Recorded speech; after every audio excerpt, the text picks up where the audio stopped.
Hi, hello, vanakkam. Welcome to my YouTube actor Arvind Cat. இன்னைக்கு நம்ம பேச போறது ஒரு very what do you call? I think the legend of the film industry, the one and only உலக நாயகன் actor Kamal Haasan sir. Let's go to the video.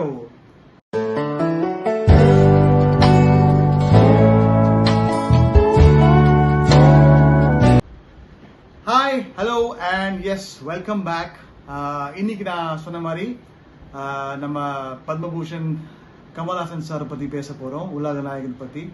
In fact என்னோட கமெண்ட்ஸில் வந்து ஒருத்தர் வந்து போட்டிருந்தார் மாதிரி நீங்கள் ரஜினி சார் பற்றி ஏன் எக்ஸ்பீரியன்ஸ் போட மாட்டேங்கன்னு சொல்லி. பட் ரஜினி சாரோட நான் ஒர்க் பண்ணல, இன்னும் நான் வெயிட் பண்ணியிருக்கேன். But yes, I had an opportunity to work with Shri Kamal Haasan sir.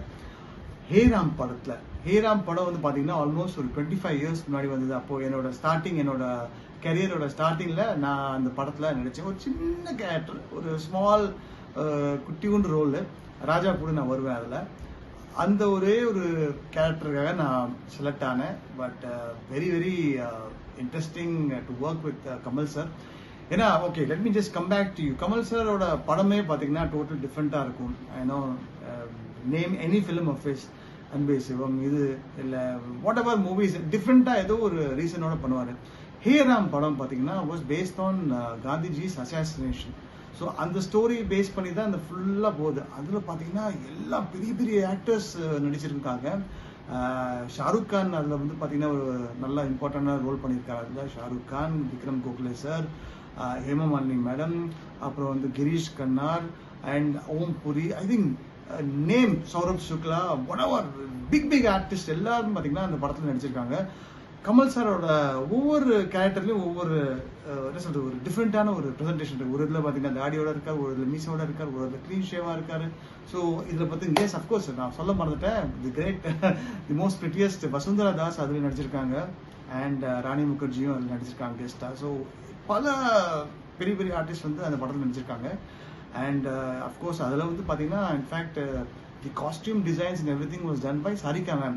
So நாங்கள் வந்து ஷூட் பண்ணும்போது நாங்கள் போனப்போ காஸ்டியூம்ஸ் பார்க்க போனப்போ மேம் வந்து அங்கே பக்கத்தில் இருந்து she was selecting all the costumes for every person individually. So maybe matching ஜுவல்லரியாக இருக்கட்டும், இல்லை அந்த இதாக இருக்கட்டும், டர்பனாக இருக்கட்டும், காஸ்டியூம் அந்த கலராக இருக்கட்டும், எல்லாம் பார்த்தீங்கன்னா she was taking care of entire costume designing in the film. And இன்னொரு I think one of the best thing about Kamal sir is discipline. அவர் வந்து சினிமாவை அவ்வளோ நேசிக்கிறாருங்க. எனக்கு ஒரு இன்சிடென்ஸ் நல்ல ஞாபகம் இருக்கு. அந்த படம் பார்த்தீங்கன்னா basically it is all live recording, there was no dubbing அந்த படத்துக்கு. ஸோ எல்லாத்துக்கும் பார்த்தீங்கன்னா மைக் வச்சுருந்தாங்க பின்னாடி. அண்ட் ஒரு சில இன்சிடென்ட் என்ன ஆச்சுன்னா, ஒரு நாங்கள் வந்து ஷூட்டிங் பண்ணுற ஸ்பாட், தட் இஸ் டிராவன்கர் பங்களூர் சொல்லிட்டு நம்ம அடையாரில் அப்போ இருந்தது, இப்போ இருக்காருல தெரியல. பட் அந்த சமயத்தில் வந்து இந்த ஒரு ஸ்டார்ட் ஒரு டேக் போக முன்னாடி பார்த்தீங்கன்னா ஒரு ட்ர ஸ்கூலில் பில் அடிப்பாங்கல்ல, அந்த மாதிரி ஒரு பில் அடிக்கும். So that's a warning. Second பில்னா understand that the rolling is gone happen. So ஒரு வாட்டி இந்த மாதிரி தான் ஆச்சு. ரோல் பண்ணப்போ யாரோ பேசியிருந்தாங்க பேக்ரவுண்டில். ஓ ஷெட்னு சொல்லி கட் பண்ணிட்டு வாட் த ஹெல் சொல்லி கத்துனார் அவர். அப்புறம் அசிஸ்டன்ட் டேரக்டர்ஸ் எல்லாம் போயிட்டு சாரி எதுவும் சைலண்ட் ஆகினா அந்த ஜூனியர் ஆர்டிஸ்ட்லாம் பின்னாடி இருந்தப்போ அவங்கலாம் வந்து கொஞ்சம் ஏதோ பேசினாங்க நினைக்கிறேன். ஏன்னா அவ்வளோ ஷார்ப்பாக அந்த சவுண்ட் வந்து it was taking. Second time also this happen.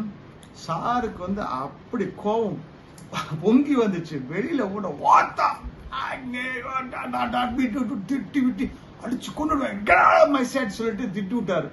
நாங்களாம் அப்படியே மிரளிட்டோம். ஐயோ கமல் சார் கோவம் வந்துச்சு. அப்போ பார்த்தீங்கன்னா கமல் சார் ரொம்பவே ஹேண்ட்ஸமாக இருந்தார். பாடி பார்த்தீங்கன்னா செம பாடி வந்து வில்லப் பண்ணியிருந்தார். அந்த பேர் பாடியோட இருப்பார். அந்த மசில்ஸ்லாம் பார்த்தீங்கன்னா கமல் சாருக்கு இப்படி இருக்கும். I think one of the most handsome actors, one of the most versatile actors the film industry has ever got. Kamal sir right from childhood வந்து நடிச்சிருக்காரு. அவரோட நடிக்கிறதுக்கு எனக்கு வாய்ப்பு கிடைச்சது. ஒரு குட்டி சீன் ஃபோட்டோஸில் நீங்கள் பார்ப்பீங்க கமல் சாரோட டிஃப்ரெண்ட் ஆன இது கெட்டப்ஸு. அண்ட் என்னோட குட்டி ஒரே ஒரு ஃபோட்டோ இருக்குது சாரோட. அதில் ஒரு பீஸை போட்டுட்டு தலப்பா கட்டிட்டு நான் இருப்பேன். அது ஒரு வண்டர்ஃபுல் எக்ஸ்பீரியன்ஸ். அதுக்கப்புறம் பார்த்தீங்கன்னா இதில் விஜய் டிவியில் ஒரு ஷோ பண்ணும்போது அப்போது கமல் சார் வந்து இந்த நீங்களும் வெல்லலாம் ஒரு கோடி சொல்லி அந்த ப்ரோக்ராம் வந்தப்போ நான் சொன்னேன் சார் இந்த மாதிரி நான் நடிச்சேன். ஓ அப்படியா, very good. I'm so sorry எனக்கு ஞாபகம் இல்லை சார், பரவாயில்ல சார், எப்படி சார் ஞாபகம் இருக்கும், எங்களோட பிளெஸிங் சொல்லிட்டு ஐ ஜஸ்ட் ஒரே ஒரு வார்த்தை சார், எனக்கு ஒரே வாட்டி உங்களுக்கு வந்து ஹக் பண்ண சொல்லிட்டு அஃப்கோர்ஸ் ஷூர் சொல்லி போய்ட்டு நான் கமல் சார் ஹக் பண்ணி அவரோட பிளெஸிங் வாங்கினேன். And I think that was one of the most wonderful experiences working with Kamal sir. எனக்கு ஒரே ஒரு ஆசை என்னன்னா ரஜினி சாரோட நடிக்கணும்னு ஆசை எனக்கு. ஸோ அதுவும் சீக்கிரமாக வரும்னு நினைக்கிறேன். Let's pray. உங்களுக்கு ஏதாவது எனக்கு என்னை பற்றி பேசணும், இல்லை இதை பற்றி எந்த டாபிக் பற்றி பேசணும்னா ப்ளீஸ் கமெண்ட்ஸில் வந்து நீங்கள் எழுதிட்டீங்கன்னா அதை பற்றி நான் பேசுவேன். Okay, so hope you like my video. And please இந்த வீடியோ உங்களுக்கு பிடிச்சிருந்தா லைக் பண்ணுங்க, மறக்காமல் ஷேர் பண்ணுங்கள். முக்கியமாக எஸ் பிரதர் கொஞ்சம் கமான் யார், ஐ நீட் சம் ஹெல்ப் யார், ஃப்ரெண்ட்ஸ் பிரதர்ஸ் சிஸ்டர்ஸ் சப்ஸ்கிரைப் பண்ணுங்க. And until next time, see you, tata, bye bye, love you all from actor Arvind Cat. Cheers.